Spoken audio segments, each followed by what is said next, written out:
Hey guys, Infidel1258. Today we're going to get into some questions from the YouTube comment section. I don't know what's in there. I haven't looked at all. There is always something though. So let's get into it and let's see what we get. I guess, maybe what we'll do is we'll look for one comment that really has some meat on the bones. And as always, if you drop a comment, leave your IGN and I will do my best to send a thank you after I answer your question in such a video. Okay, let's get into it.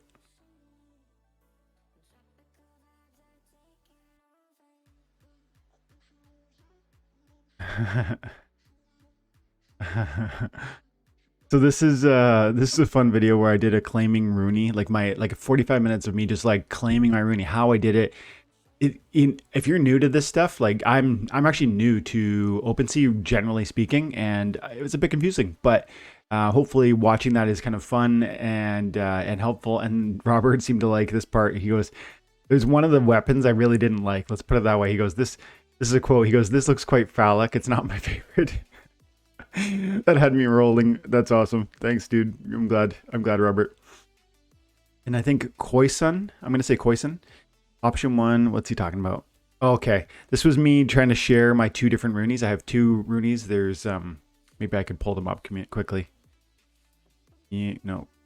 Content, posts, Rooney. There we go. Option one, option two. You guys like the green one. That's cool. I'm actually in agreement with you. I don't love this one in some respects, but I like it far better than the blue overall. The blue background is amazing. I really love this background. I've got this blue one, if you're interested, listed for 1 ETH. I really think, like, I wouldn't sell it for less than an ETH. I like it a lot, that much. So much so that I will keep it and keep this one too, and put the blue background on the green one, because I think the blue is so cool and it's very rare. It's 1 in 200, get that. And then I like this weapon a ton. I think that might have been a 1% weapon. So 1 in 100. This core is cooler than this core. So really I like this Rooney, but I like the blue background. So I'm glad you like the green one, because that's, in my opinion, the package is better over here, but the blue background is better over here. Okay. What else do we have here?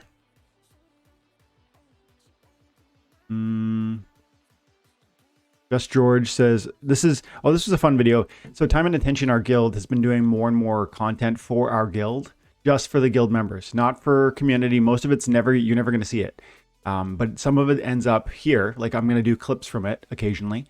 But like we really have this intention to be active in sort of video content, video conversation, just groups, talking about battles, talking about meta, talking about cards, talking about, investing, talking about our guild and our strategies for the guild. And I'm pretty pumped about that. And this was one such video, but this video I think was like 20 minutes long. This was an hour and a half conversation. So again, you guys are never going to see most of it, but if you want to join Time and Attention, become a member, you certainly could be available to. It's not, once you're in the guild, it's free to be, and it's in like a private Discord channel. And Just George said, join Life is Pain Guild. We give out 1,000 DEC for first place finishers for the Brawl, and the second to third get. I mean, that's cool, but I would argue that DC, I don't know where Life is Pain is at. Maybe they're amazing, but I tell you, join Time and Attention, because we are competing at the highest level. Like, most guilds are fighting in tier 3 right now. That's the arena that allows kind of the highest level of significant rewards that is reasonable right now, and that's growing. We're in that tier 3 high end, and we regularly are winners of that. So like last guild brawl we won, and look, we just finished a guild brawl. Let's see how we did. This just ended. I haven't seen these results. So my battles, I went 4 and 3. Could have been better. You guys saw those battles, by the way. I did a video saying like multiply your earnings. I went 4 and 3. I beat Brybo, who's got a beast deck.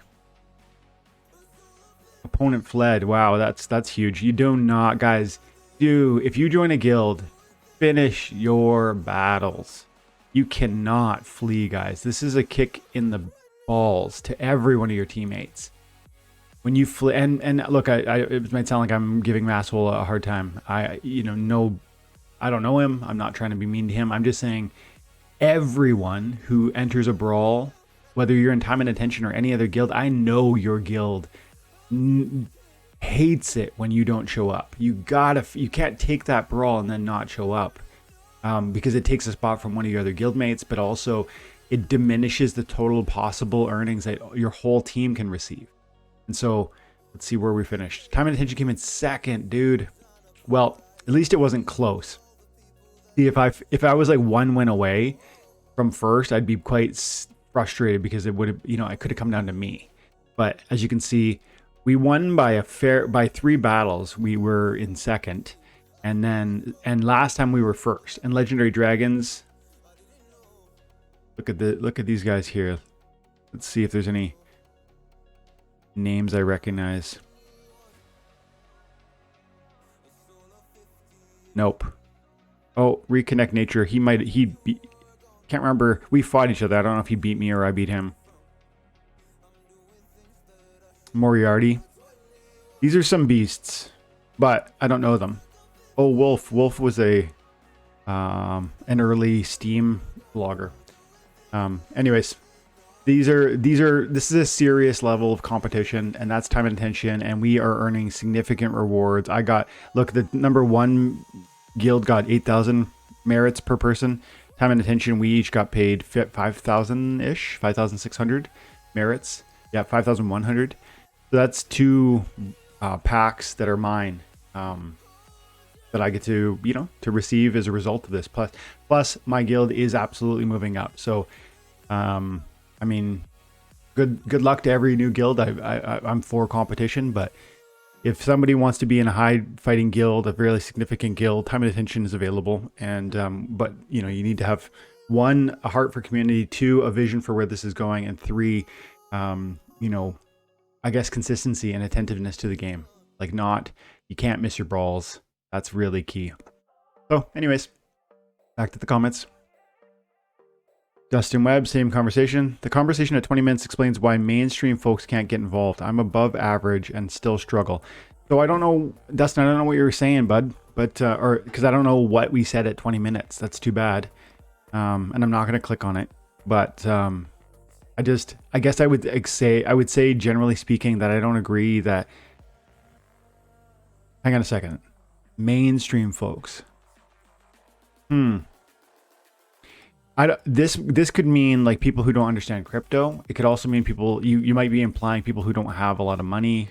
But I think your comment leans more towards people who don't understand crypto. Yeah, okay. If that's what you're talking about, I could almost agree. There is some challenges with entering Splinterlands, or for that matter, NFT blockchain gaming, because of that barrier. There's definitely a technical understanding. Like, what is DC? What do you mean they pay me to play this game? Everyone says that. They look at me like I'm a liar, or like I'm in some sort of Ponzi scheme. That's the 2 realities I meet when I tell people in real life, what, you do YouTube videos, you talk about a video game that pays you to play it. Everyone, even people who trust me and love me, they're still like, what do you mean? Like, how is that possible? Because value doesn't print out of nothing. Like, value doesn't come to exist out of nothing. And it's not possible. They know intrinsically, they know just inside themselves that you can't just print money. And unfortunately, hilariously, ironically, that's what every nation in the world does. We don't print money. I like, there's an economist, like a gold investor. He's like kind of a gold bug, what I would call Mike Maloney. He's a guy on YouTube. You might have seen some of his content. He talks a lot about how financial crisis is like around the corner. He talks about how gold's an important investing tool, device, mechanism, safety mechanism. But I bring him up here because he makes a distinction between money and currency. He says, look, people understand you can't just print value out of thin air, but why does America do it? Why does Canada do it? Why does every single nation in the world have a central bank that just prints money on demand when it's needed to pay for whatever infrastructure, literally with no backing by anything? How is that possible? Well, one, it's not, but it's been happening for decades. And yet we've come to accept that. So that's not money. That's currency. Those are units of currency that used to at one point be related to money, which is real value. And that's his point, and I like that point, that distinction. But we know something's up when like a system creates value out of nothing and then just gives it away. Well, how is that sustainable? And so those questions, without fully understanding economics, people understand that feels wrong. And so then it's like, well, how can Splinterlands do that? Well, in some sense, they are doing that, but they're doing it through the creation of assets that are desirable. These cards, look at the cards, the packs that they can create. They have artists creating. And then so long as there's a desire to have those packs, and so long as there's an entertainment value for playing the game, then there's a need and an interest in owning the assets. And then if you create a currency that can buy those assets, that's the DEC, that can buy the cards on the marketplace, now you have an economy that people desire to be a part of. And they can then at that moment print DEC out of thin air, or they have in the past, and now SPS, really out of thin air, right? It's just zeros and ones, and they distribute it as they see fit, hopefully in a thoughtful manner. And to some extent, there's been errors with that, but point being, as they see fit, knowing that it is sustainable because they can continue to create value underneath that economic distribution, right? They can make, first they made Alpha, then they made Beta, then they made Untamed and Dice and Chaos Legion, and now Rift Watchers and soon Rebellion. Each one of these packs is a new type of art and a new type of utility that players who enjoy the game, again, remember there's a entertainment value, and then there's the utility value. The people who enjoy the game, they're seeking that entertainment, and they're seeking the utility of playing the game at a high level, are going to chase those assets. And when they're chasing those assets, they're going to desire the in-game cryptocurrency. And that's why you can print the value and sustain this system. That's how this differs from, let's say, a fiat currency, US dollar printing till it burns situation. Because in that situation, there's literally the only argument for how this is going down a rabbit hole of economic conversation, but it's important. So quickly, the only reason US dollar can't do that is because there's no thing that the US offers that necessitates the US dollar's utility. There is one exception.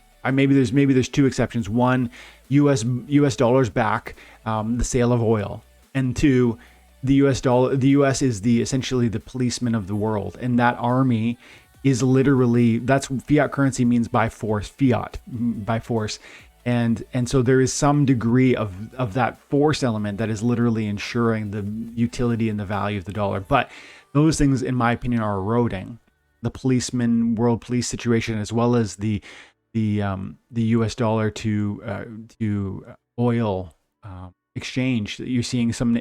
Anyways, long story short, I do agree that there's some barrier, because that was a 5-minute conversation about how the economics of this game are sustainable. There's no way most people understand that, and there's actually a ton of people who don't even want to understand that. Which is cool. Like, if that's, I think it's important. Maybe you don't. Fine. But his point, and I think his point is that this game it explains why mainstream folks can't get involved. Sure, there are barriers, technical barriers, intellectual barriers. Like, you need to actually understand the importance and significance of deflationary assets in a world of inflation. If you don't understand that, then you're not going to even see a value and a utility to a game like Splinterlands.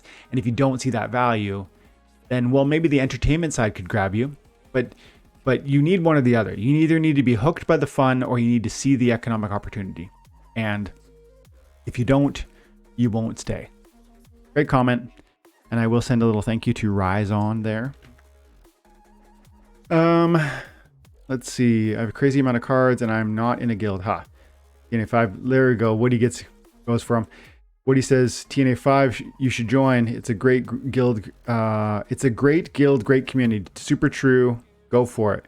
Mark, get involved, buddy. TJ Demigod, the investment you have to make to level the cards. Okay, this might be a little bit salty. Let's see. I haven't read this. I don't know what he's saying. The investment you have to make to level the cards to where you can currently get to with just skill and lower level cards, you will never make back. Oof. That is a bold statement. And I if I was to stop there, I would say you're 100% wrong. But let's carry on and see what you're like, the nuance of your thought. He goes, that's the problem. It's not all, it's also not worth leveling some cards between thresholds, i.e. level 3 gets some extra damage, but then you don't get another damage or ability to level 6.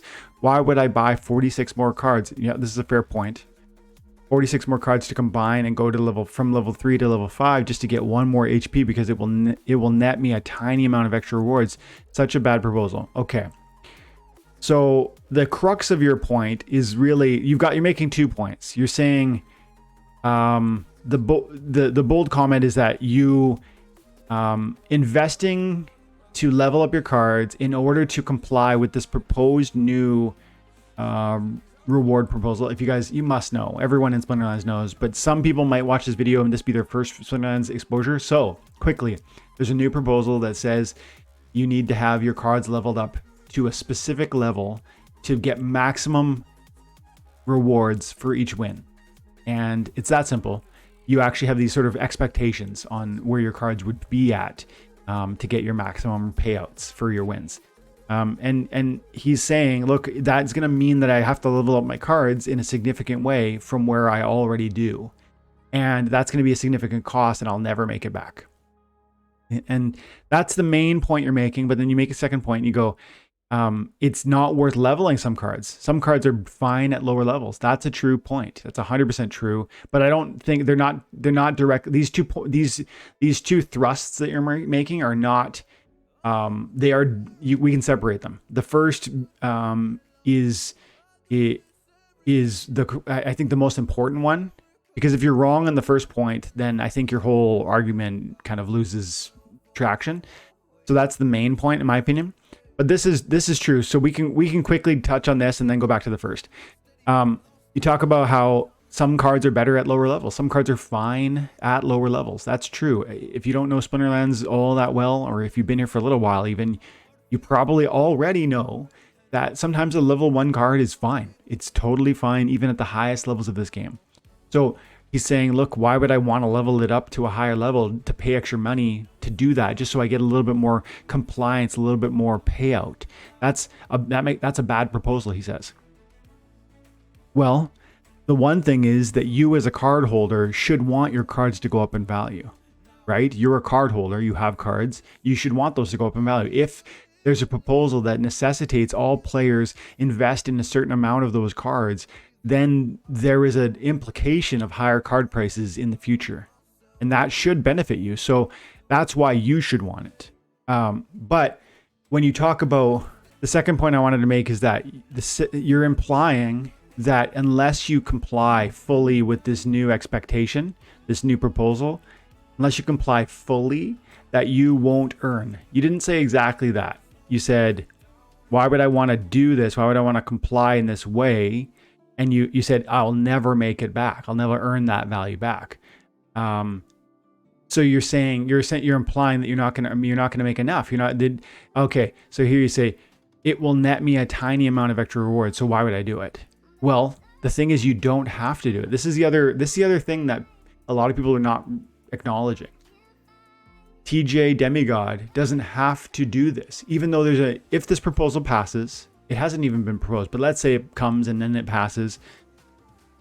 TJ Demigod doesn't have to comply. He can go ahead and leave those cards he's talking about at a lower level. And then he will lose some potential of the total value of earnings that he could receive every time he wins. That will go down. But there's a measure of how everyone compares. And I get the feeling TJ won't hear this. I wish you would, dude. If you hear this, drop a comment, because I really want this part to land. If you are competing against 1,000 other players at that league level, and 990 of them are all non-compliant, then no one significant, right? 10 people are going to get no penalty. 10 out of 1,000 in that example. But 990 are non-compliant, and yet they get no discernible penalty. Why? Because they're all non-compliant. Therefore, they're all penalized. And therefore, all penalized equals no one penalized because it's all equal. And so that's how that would work. So it really, when you talk about, I would have to raise all my cards. No, you wouldn't. You could definitely play with some of your key cards at lower levels and not be a problem. Plus, they can be lower levels. They just have to be the league below you. So I'm not convinced you have a full understanding of what the proposal looks like, TJ. So I hope that's helped. I hope you heard this. Thank you for the comment. And remember, leave your IGN. And then with regards to this idea, I don't know. There's so much to say there. It's almost a separate video. But I just totally disagree that the idea that the investment you have to make to level your cards to where you could currently get with just skill and lower level cards, you will never get back. That you're saying that if you unpack that sentence, you're saying that buying cards in this game is not worth it. You're saying that there's no opportunity to earn significantly with this game. You are. You're saying the only way to extract value is if I buy the absolute minimum number of cards and I, through amazing talent, achieve high levels of success. That's what you're implying. And I'm not trying to straw man you here, but that's what you are saying. Because you're saying, look, the investment I would have to buy to level my cards to where I could get, because you're saying I can get higher levels with just skill and lower level cards. And the threshold I can reach with my low level cards and my skill is here. And you're saying, if I have to now bring my cards all the way up there, then that's going to be a cost, some sort of cost investment that is too substantial and I'll never make back. That's 100% wrong because, and let's finish the video here, these assets are deflationary in nature. Every card you buy or own is yours forever. And not only is there rank battle reward opportunities there for that card, not only is there guild brawls, which we talked about, and they're going to be paying SPS very soon. There's a proposal that's currently up for vote right now. And you're talking probably 400 SPS a month from guild brawls. And then you've got your SPS from your rank battles, and you've got your free cards through your loot chests, your dailies and your seasons. And you've got tournaments you can participate in, which can pay huge money. Again, usually SPS, but not always. So that's 3 different ways. And then there's actually more coming. There's actually way more coming. You can rent cards. You can sell cards when they appreciate. You can mine land with your cards eventually. You can. There's so many things coming, and I think I just gave you 4 or 5 that are active right now. Yeah, I did. We gave you 5 that are active right now, or 4 that are active, and the SPS guild brawls will be paid soon. So 5. So there's lots of ways to generate revenue with the assets that you earn and hold here. That makes them interesting to hold on to for a long time. And that leans into why they're deflationary. First of all, there's only so many. Second of all, the player base is growing, but it goes in spurts. So for a long time it was 1,000. Now it's probably 10 or 20,000. That's a huge growth. And then at some point in the future, my opinion is that there will be another 10x or 20x or even 100x of the player base. And if I'm right about this game being fun and having a future, meaning it'll be here in 5 years and it's entertaining today, I think we see this growth process and trajectory that's going to lend to growing player base, which eats up the limited supply cards. Then the supply of the cards is shrinking because they're being compiled into higher and higher levels, like you're saying you're going to have to do at these higher levels, which is why this proposal is actually good. Because it would be pushing those cards together, taking them off the market, causing the card prices to rise. That's the deflationary nature of this game at work. And it's why you're wrong that you'll never make the value back. But if you really believe that, this is where we'll finish. If you really believe that, and I'll say, if you're not having fun playing the game, you need to stop playing the game. And I say that out of like I'm not upset. I'm not frustrated. I'm trying really to give you the best advice possible. If you believe that, and you don't have fun playing this game, Demigod dude, just walk away, right? Like this is, but I totally disagree with you. And that's why I have $60,000 worth of cards, because I believe one day they're going to be $600,000 worth of cards. And that's why I'm constantly buying more. And that's why I'm enjoying this game now, because I really think every loot chest I earn is money in the bank in the future. So maybe we just disagree, but thanks for the comment. Great comment. Guys, have an amazing day. And I'm going to send a little something to the one person who left his IGN, Rise on 323.